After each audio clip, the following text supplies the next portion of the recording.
From the CBS Bay Area studios, this is KPIX 5 News. Welcome back. It's just about 6:30. Good morning. I'm Darren Fehely. And I'm Melissa Caen. San Francisco's plan to move some long-term mental health patients in a residential facility is now on hold. Save the art! Save the art! As we saw on Tuesday night, demonstrators shut down a meeting of the Public Health Commission in San Francisco. They're upset because the health department is planning to consolidate 2 partially full floors in an adult residential facility. The plan is to use the freed up space to expand navigation center beds. The department says it will help anyone who doesn't want to move to find another treatment center. But after protests, the health department has put the brakes on the plan. Now that we've gotten to this point where everybody's paying attention because we've made a lot of noise, the residents have come and spoken up on their own behalf, saying, please do not put me in the street. Now, what we need from the city is to fill all those beds. The Board of Supervisors and the mayor's office are now hashing out a new plan. San Francisco's drug problems are out and open, just blocks away from City Hall, and those who know this corner of Market Street say that it's getting worse. In fact, our cameras caught a tragic outcome when a man collapsed at Market and 7th. Nearby, dealers are openly selling drugs and signs of drug use are everywhere. And as longtime businesses say they're being driven out, the numbers also tell the tale. Fire department statistics show that on that block of 7th Street in 2013, 26 people were either found dead or taken to the hospital by ambulance. In 2017, that number had shot up to 64. This year, it's on track to be as high as 141 people, all on this one block. I've been here for several years, and it was always kind of a dodgy neighborhood, but in the last 6 months to a year, it's as if they've sort of taken over this corner, and it really attracts a rough crowd. Now, as for the man that we saw taken away in that ambulance, a witness tells us that he died at the scene. Alameda police are looking for a man they say burglarized a home. This happened yesterday morning shortly before 7 in the western part of the city, and it's the latest in a troubling trend in Alameda. Police say that in just the past week there have been several strange break-ins. In 4 cases, the families came face to face with their intruders. Although the crimes don't appear to be connected, police say that in all the incidents, the burglars came in through unlocked doors. So far, there's only been 1 arrest. And in Union City, police arrested 3 teenagers suspected of entering a home and holding a family at gunpoint. This happened near Railroad Avenue, and these are the weapons used in that home invasion. Police say a father was on the couch when people entered his home, and he then ran upstairs to shield his family. Police surrounded the area and used a drone to track down the teenagers during their attempted escape. No one was hurt in the break-in. Now, this video begs the question, who would want to steal a giant water slide? That's what these 2 guys are accused of swiping from an indoor children's park in Stockton. Here's a picture of what that slide looks like when it's all blown up. Stockton police think the thieves might try to get some cash by selling the 16-foot slide on social media.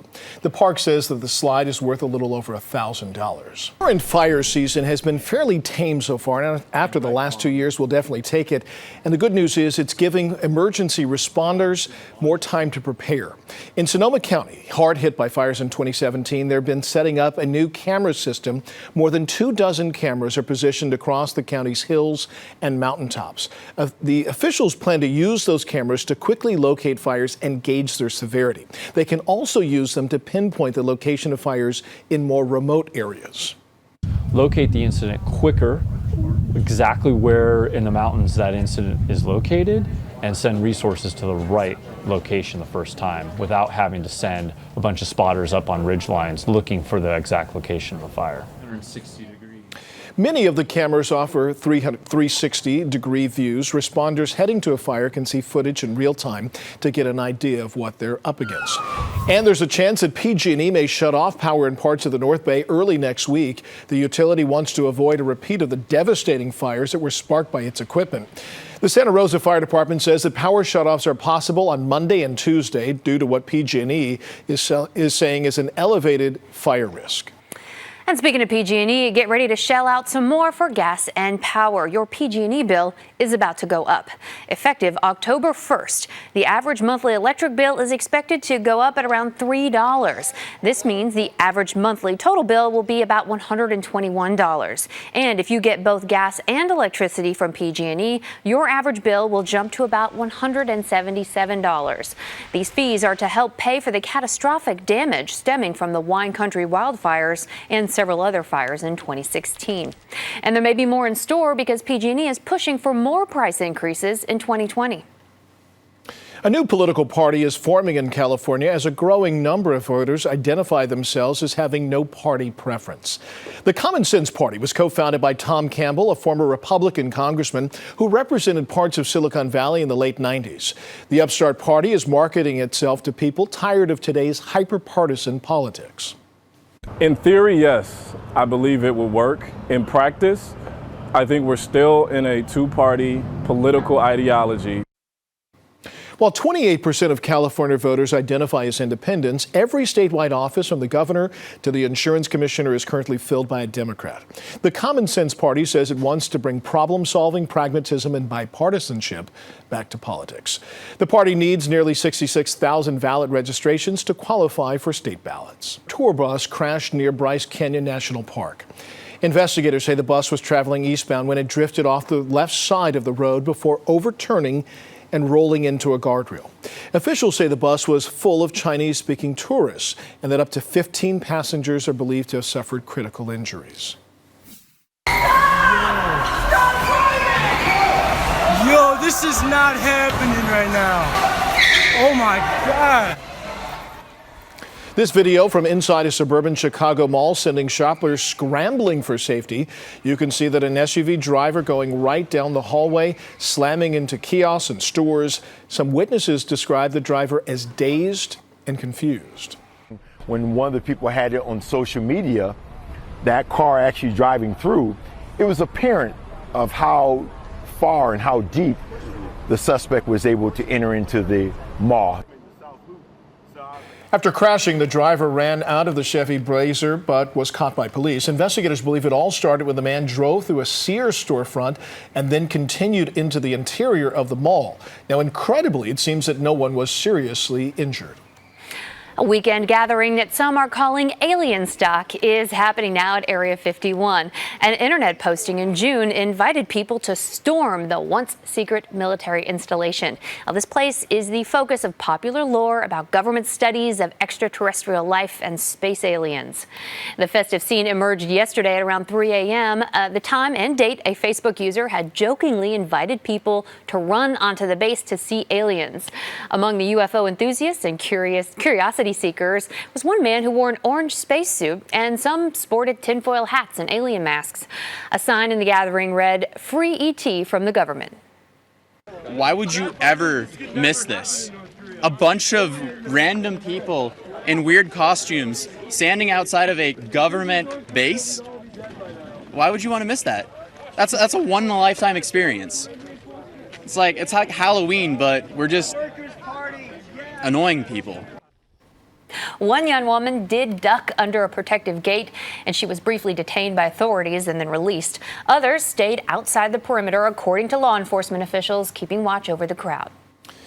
And new this morning, hotel magnate Barron Hilton has died. He oversaw a major expansion of his father's Hilton hotel empire and was the original owner of the Los Angeles Chargers and the Old American Football League.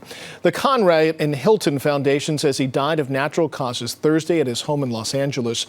He joined Hilton Hotels in the early 1950s and became a vice president of the company a few years later, and later became the chief executive and chairman. Barron Hilton was 91. Hey, coming very soon, October 9 to Chase Center, Warriors have a new toy. It's called Warriors Hooptopia. Oh boy, they partnered with 2H Productions and came up with this, a chance for anyone, including your Uncle Vern, to dunk. Sort of. I'm dunking! It's not just this. You go through the whole experience of being drafted, the press conferences, the practices. You live the life of an actual NBA baller. It's the game within the game at Chase Center. We did that on Friday afternoon, and man, We're that done. was Okay. that was a pretty good time. I predict long lines for Hooptopia at Chase Center coming around the corner, as is Warriors basketball around the corner. That's enough. I'll see you later. A zoo in San Francisco has welcomed a rare monkey into the world. But this little one is missing just one thing, a name. The Francoise lagur is an endangered species and native to China and Vietnam. Now, the babies are born bright neon orange so the group can easily spot their little ones in the dense forest. Then they turn black when they grow up. This baby boy was born earlier this month to a 17-year-old mom, and he's number 8 in the zoo's growing monkey troop. They say they'll announce a contest soon to give him a name. Okay, looking across the 7-day forecast, the headline, besides the fact that the weekend's going to be a bit warmer than average, it's going to be a sunny and relatively warm weekend, I think you'll love it. I think Tuesday and Wednesday are the headline. That's where the temperature's going to spike. We'll be back into the mid and upper 90s for inland locations with a dry offshore wind, so we'll watch Tuesday and Wednesday for fire weather concerns. Doesn't last long. End of the week, we cool back down. All right, you were saying, before the last break that monkey was a cutie. You did not lie. That was a cute little monkey, his little face and orange hair. I want to boop. I was watching, I want to boop his little nose. He's a sweetheart. All right. Well, it's time for us to call it a morning. Thank you so much for watching KPIX 5 News this morning. Yeah, we'll be back here tomorrow morning at 6 o'clock. Enjoy your Saturday.